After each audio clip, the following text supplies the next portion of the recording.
Los combustibles fósiles hoy en día constituyen una parte fundamental del desarrollo de la civilización. Sin ellos, posiblemente no tendríamos el desarrollo que actualmente gozamos. Sin embargo, también ellos acarrean una serie de conflictos ambientales, políticos y sociales. A continuación presentaré la biotecnología ambiental que hay en torno a los combustibles fósiles. Soy Javier Rubén Miranda Valdés, biólogo por la Benemérita Universidad Autónoma de Ecuador.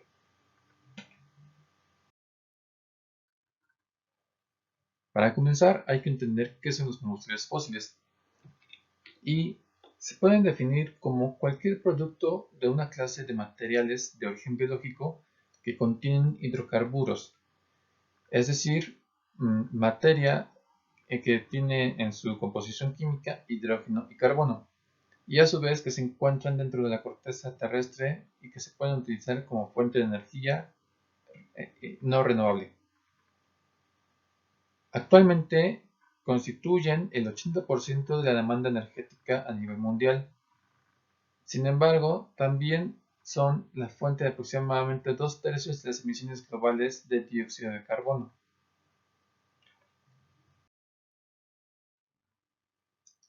Su clasificación. Los combustibles fósiles se dividen en tres grandes grupos, que son el carbón natural, el gas natural y el petróleo. Para entender esta clasificación, vale la pena definir su origen. Todos ellos vienen de la degradación de fósiles procedentes de hace 350 millones de años aproximadamente en la era del Carbonífero. Era que se llama así porque justamente el resto de los seres vivientes de aquella época dio origen a productos carbonados como estos combustibles. El procedimiento fue tal que con la muerte de estos seres, estos se fueron sedimentando, ya sean en partes terrestres u oceánicas, y los movimientos de los continentes hicieron que también los cuerpos acuíferos se movieran, con ello acarreando lodo, que los fue depositando cada vez más en capas profundas de la Tierra. Después, la presión, altas temperaturas y por supuesto también la actividad microbiológica fue degradando y transformando estos materiales de origen biológico a lo que hoy da lugar a los diferentes combustibles. El carbón natural es entonces un material rocoso sólido de color marrón oscuro o negro compuesto por los restos de estos seres. Por su parte, el gas natural es un gas transparente de origen fósil, como el resto de los combustibles fósiles, que no tiene olor ni sabor y usualmente está presente en los océanos y superficie terrestre. El petróleo es una sustancia oleosa que varía en un color de amarillo a negro y se compone también por el resto de estos organismos prehistóricos. Dependiendo de las capas en las cuales se fue degradando o fue filtrándose los restos de los seres, es que se da lugar a uno u otro combustible. En el caso del carbón natural, este se formó a partir de sedimentos de restos de seres vivos de hace millones de años que se enterraron profundamente debajo de la tierra a alta presión. Estos se encuentran en depósitos de roca sedimentaria y el carbón es una fuente de combustible muy importante debido a que genera aproximadamente el 80% de la electricidad en China. El carbón es explotado usualmente entonces por su capacidad para generar electricidad mediante su quema. Aquí hay que entender que todos los combustibles son aprovechados como fuente de energía una vez que son quemados. En el caso del carbón, regresando, este se divide principalmente en antracita, que es una fuente de carbón, más un modo de carbón que tiene mayor cantidad de energía y genera una quema más limpia. Después sigue el carbón bituminoso, que da una energía media y contaminante medio, y el lignito, que es presentación de carbón que da menor cantidad de energía, pero también genera mayor contaminante. La palabra bituminoso se refiere a todo aquello de consistencia oleosa y que tiene también que ver con los combustibles fósiles.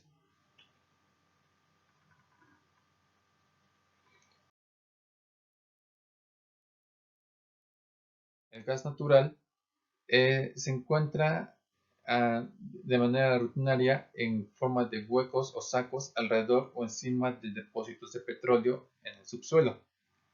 Este se puede encontrar dentro de capas de rocas sedimentarias que no contienen petróleo.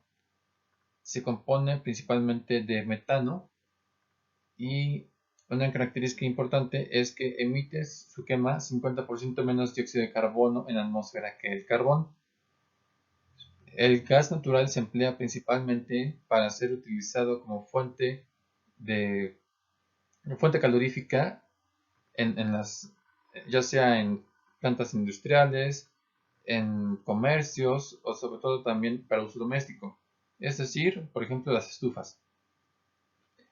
Como el gas natural no contiene ni aroma ni sabor, se le añade como medida preventiva el mercaptano, que es lo que le da el aroma típico que la mayoría de nosotros hemos olido cuando se carga gas o llega a haber una fuga.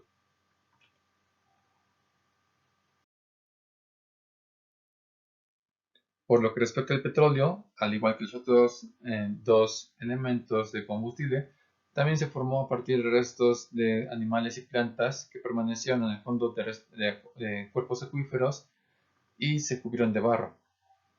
El petróleo en la mayoría de los casos se encuentra en el subsuelo oceánico, sin embargo también se puede hallar petróleo dentro de rocas.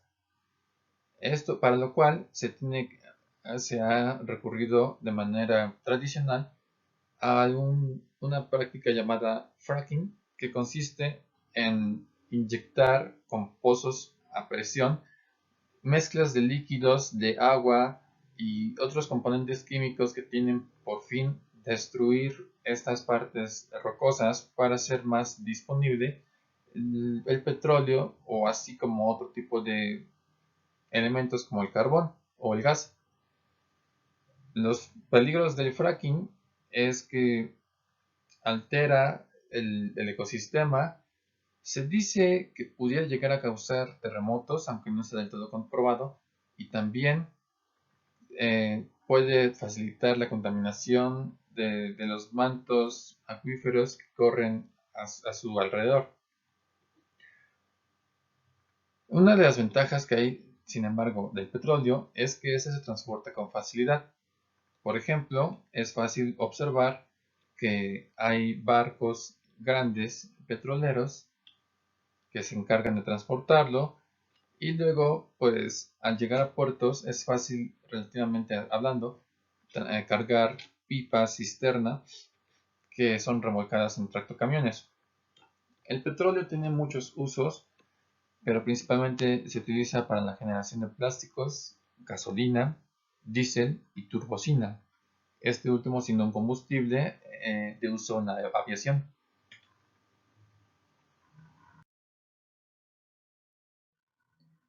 Ya entrando más en la parte biotecnológica, es de saber que no hay mucho avance realmente o mucha investigación en cuanto a biotecnología relacionada a los combustibles fósiles.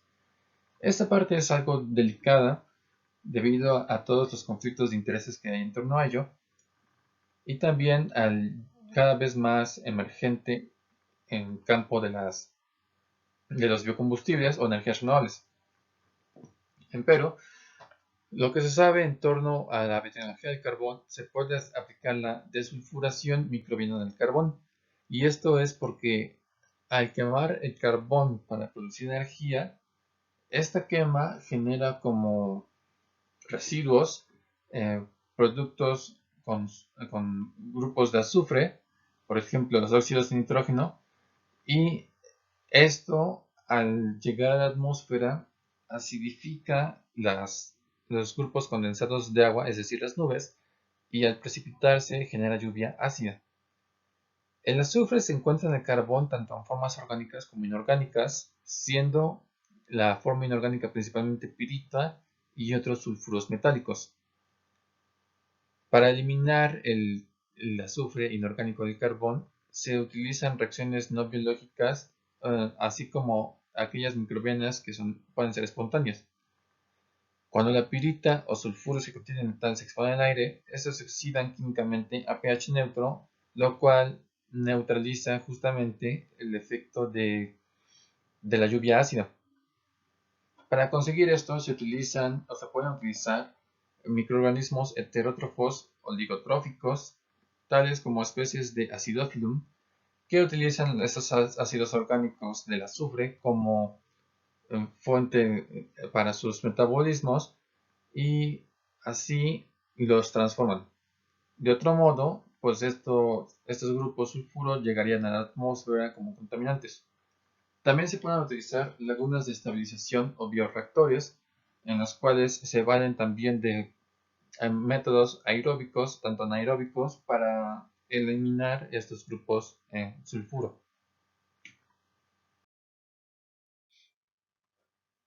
Siguiendo en torno a la biotecnología ambiental del carbón, está también la sublización microbiana del carbón.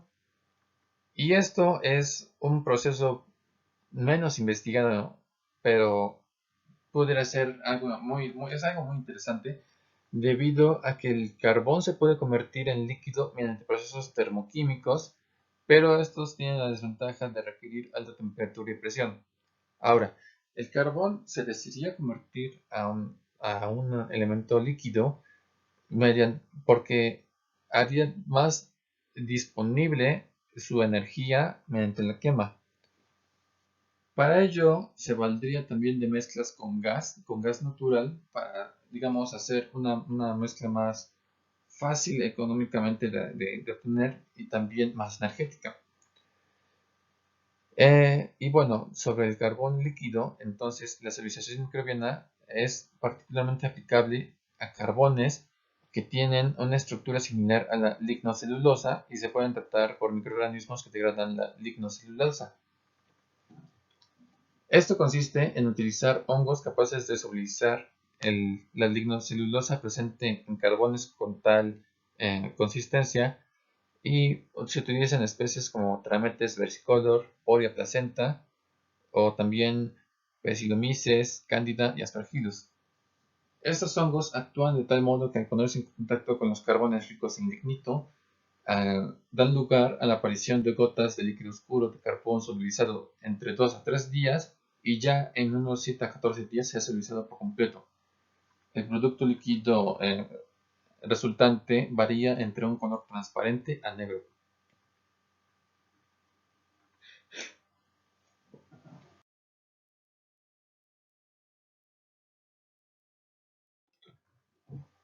Después, por lo que concierne al petróleo, está la desnitrogenización del petróleo.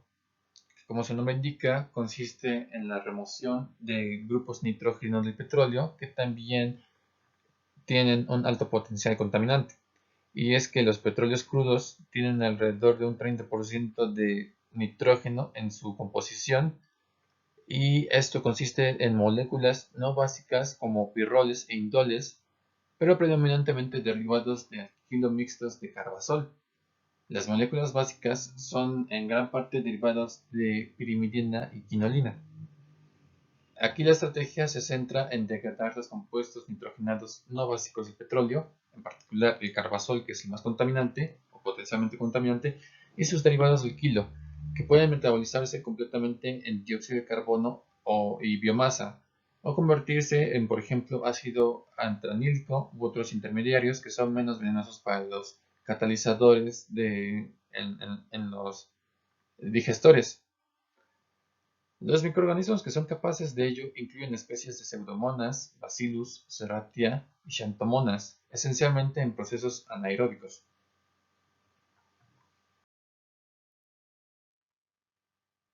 También está la desulfuración microbiana del esquito bituminoso. Primeramente, para saber de qué se habla, hay que entender que el esquito bituminoso es un tipo de roca que da lugar al petróleo. Viéndolo desde un punto de vista geológico y temporal, estarían primero los seres vivos ancestrales de la época carbonífera, que con el pasar de los años, muchos millones de años, dieron lugar al esquito bituminoso, que es un tipo de roca que, dejándola otros tantos millones de años más, dará lugar ya al petróleo. Aquí el humano lo que hace es agarrar el esquito bituminoso y mediante procesos industriales y de laboratorio, acelerar ese proceso para así obtener el petróleo. El problema es que el esquito bituminoso tiene un alto contenido de azufre y en tanto en forma orgánica como inorgánica, como ya se mencionó antes, el azufre es un elemento contaminante con el potencial acidificante para la lluvia, entre otros eh, perjuicios. Así, del mismo modo que el carbón, el azufre inorgánico se encuentra en el esquito bituminoso presente como pirita y el orgánico, perdón, se encuentra en forma de tioles, tiofenos y sulfuros. Entonces, el organismo para contrarrestar esto es Thiobacillus ferrooxidans, que se puede utilizar para eliminar la pirita, pero no el azufre orgánico de la pizarra.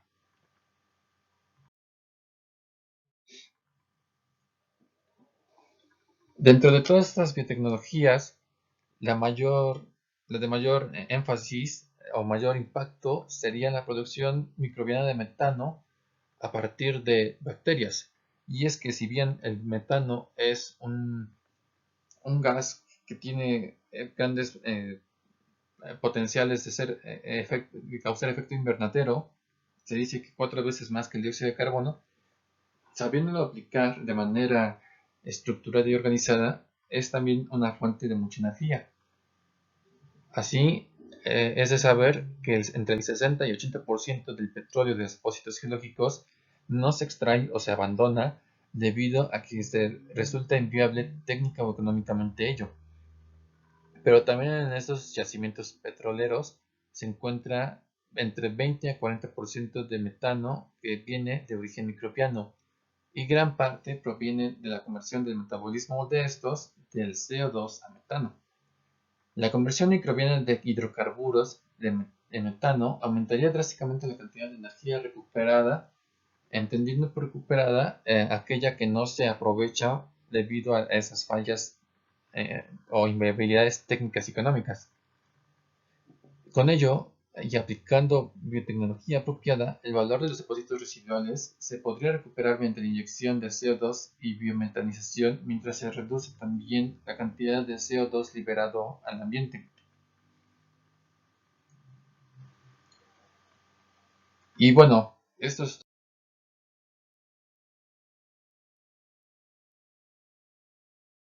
todo. Agradezco su atención y no sin antes aclarar que si bien existen todas estas técnicas, que no son tantas, lamentablemente en la práctica no se aplican tanto debido a diferentes conflictos de interés, como ya había mencionado antes, y sería deseable que sí se apliquen. Tampoco hay tanta investigación porque tampoco ha habido mucho interés o financiamiento hacia esas investigaciones. En fin, nuevamente agradezco su atención al presente.